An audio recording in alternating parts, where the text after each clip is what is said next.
Halo, perkenalkan, nama saya Leonardi Julio Tanjaya dengan nomor induk mahasiswa saya yaitu 205 200 110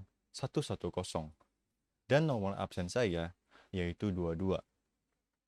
Hari ini saya akan membahas materi hukum pidana, lebih tepatnya mengenai teori keadilan substantif pada praktik hukum pidana.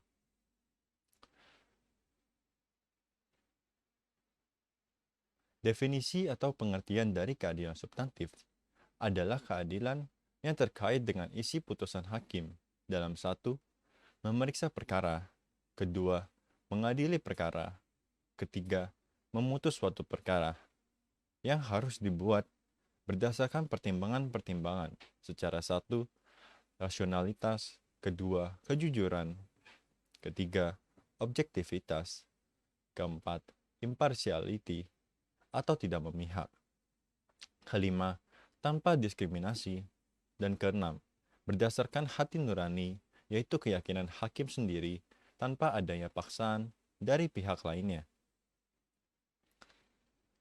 Dan keadilan substantif memiliki keterkaitan dalam hukum material. Ciri-ciri dari keadilan substantif diantaranya adalah satu, objektivitas, kedua, kejujuran, ketiga, imparsialitas, dan keempat, kelogisan atau rasionalitas.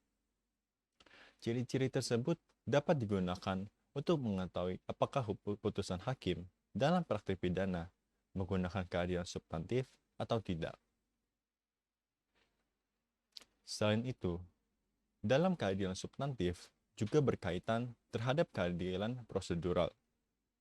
Definisi dari keadilan prosedural adalah persepsi keadilan terhadap prosedur yang digunakan untuk membuat keputusan sehingga setiap organisasi terlibat di dalamnya. Keadilan prosedural juga berkaitan dengan hukum formil yang menegakkan hukum material. Keadilan prosedural berkaitan dengan keadilan substantif dikarenakan dalam penegakan hukum di Indonesia, masih banyaknya penegak hukum pengadilan atau hakim masih terbiasa menggunakan prosedur keadilan prosedural. Definisi sistem peradilan pidana adalah sistem peradilan untuk mengadili dan mengatur masalah-masalah kejahatan yang ada di lingkungan masyarakat. Penegakan hukum dalam sistem peradilan pidana di Indonesia sama dengan sistem kekuasaan kehakiman, yaitu menggunakan hakim sebagai penegak hukum. Berikutnya, hakim menurut Kitab Undang-Undang Hukum Acara Pidana, Pasal 1, Angka 8, mengatakan bahwa hakim adalah pejabat peradilan negara yang diberi wewenang oleh undang-undang untuk mengadili. Selanjutnya adalah pra-peradilan. Pra-peradilan adalah sebagian sistem peradilan pidana yang merupakan upaya penanggulangan kejahatan yang bersifat penal dengan menggunakan hukum pidana material maupun hukum pidana formal. Tujuan dari pra-peradilan adalah untuk melindungi hak asasi manusia terhadap kewenangan dalam proses penyidikan. Contohnya, dalam tindak pidana korupsi, akan berada dalam pengawasan yang ketat dari instansi penegak hukum yang berkepentingan. Dasar hukum pra-peradilan tersirat dalam pasal 80 Kitab Undang-Undang Hukum Acara Pidana, yaitu untuk menegakkan hukum, keadilan, dan kebenaran melalui pengawasan horizontal. Pengawasan horizontal memiliki arti yaitu untuk mengawasi tindakan-tindakan yang dilakukan oleh penyidik atau penuntut umum terhadap tersangka, yang harus dilakukan berdasarkan undang-undang secara profesional dan tidak bertentangan dengan hukum yang diatur dalam Kitab Undang-Undang Hukum Acara Pidana. Salah satu contoh kejahatan dalam hukum praktik pidana adalah korupsi. Mengutip dalam buku Menuju Keadilan Substantif, karya dosen pengampu Kapita Selekta Hukum Pidana saya, yaitu Bapak Heri Firmansyah, mengatakan bahwa korupsi merupakan salah satu kejahatan jenis white collar crime atau kejahatan kerah putih. Korupsi dapat menarik banyaknya perhatian masyarakat karena pelakunya adalah orang-orang yang dipersepsikan oleh masyarakat sebagai orang-orang terkenal atau cukup terpandang. Namun, merekalah yang membuat kemelaratan dalam masyarakat. Sedangkan dalam pandangan hukum, korupsi adalah tingkah laku yang menguntungkan kepentingan diri sendiri dengan merugikan orang lain. Hal ini dilakukan oleh para pejabat pemerintah yang langsung melanggar batas-batas hukum atau dalam norma pemerintah dikarenakannya ada pelanggaran dalam bisnis. Tindak pidana korupsi merupakan terhadap hak-hak sosial dan ekonomi yang tidak bisa dikategorikan sebagai tindak pidana biasa, melainkan telah dikategorikan sebagai extraordinary crime. Korupsi di Indonesia telah merambah dalam setiap bidang pemerintahan.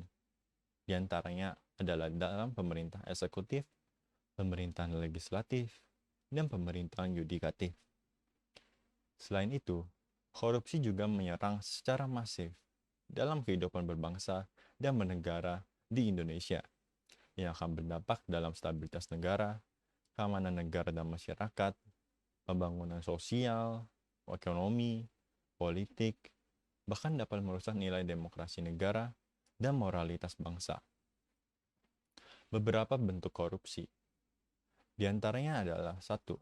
Merugikan keuangan negara, yaitu melawan hukum untuk memperkaya diri sendiri atau orang lain yang dapat merugikan keuangan negara, ataupun bisa dikatakan menyalahgunakan kewenangan untuk keuntungan diri sendiri atau orang lain yang dapat merugikan keuangan negara. Kedua, ada suap menyuap, yaitu seperti menyuap pegawai negeri, menyuap hakim, menyuap advokat, dan sama dengan sebaliknya, seperti pegawai negeri menerima suap, hakim menerima suap, dan advokat menerima suap. Ketiga, ada penggelapan dalam jabatan, yaitu seperti pegawai negeri yang menggelapkan uang atau membiarkan penggelapan. Pegawai negeri merusak bukti, membiarkan orang lain merusak bukti, atau membantu orang lain merusak bukti. Keempat, ada pembatasan, yaitu seperti pegawai negeri menyalahgunakan jabatan untuk memaksa seseorang untuk memberikan, membayar, ataupun menerima pembayaran yang bertujuan untuk kepentingan dirinya sendiri. Kelima, ada perbuatan curang, yaitu seperti pengawas proyek pemerintah melakukan perbuatan curang, maupun rekan TNI atau Polri berbuat curang. Keenam, ada benturan kepentingan dalam pengadaan. Ketujuh, ada gratifikasi, yaitu seperti pegawai negeri yang berhubungan dengan jabatan atau kewenangannya menerima gratifikasi dan tidak lapor kepada Komisi Pemberantasan Korupsi dalam jangka waktu 30 hari. Analisis hukum terhadap putusan SP3 perkara korupsi. Dalam analisis perkara pra-peradilan dengan dasar berupa SP3, hal yang perlu dicermati adalah pandangan hakim dalam perbuatan dan sikap aparat penegak hukum yang tidak segera melimpahkan berkas perkara adalah salah satu bentuk kontrol horizontal kepada kinerja aparat penegak hukum. Salah satu analisis putusan SP3 perkara korupsi adalah putusan pengadilan Negeri Boyolali nomor 1 PRA 2014 Pengadilan Negeri Boyolali. Dalam putusan ini menggunakan dasar hukum Pasal 109 ayat kedua Kitab Undang-Undang Hukum Acara Pidana yang menghentikan penyidikan didasarkan beberapa alasan, yaitu 1. Tidak terdapatnya cukup bukti. Kedua, peristiwa tersebut bukan merupakan tindakan pidana.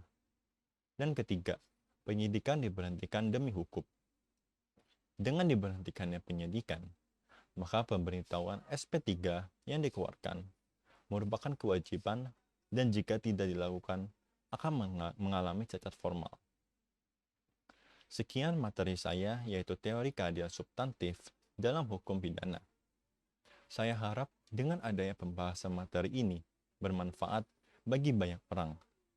Dan saya memohon maaf jika adanya salah kata dan saya memohon maaf jika ada salah kata. Sekian dan terima kasih.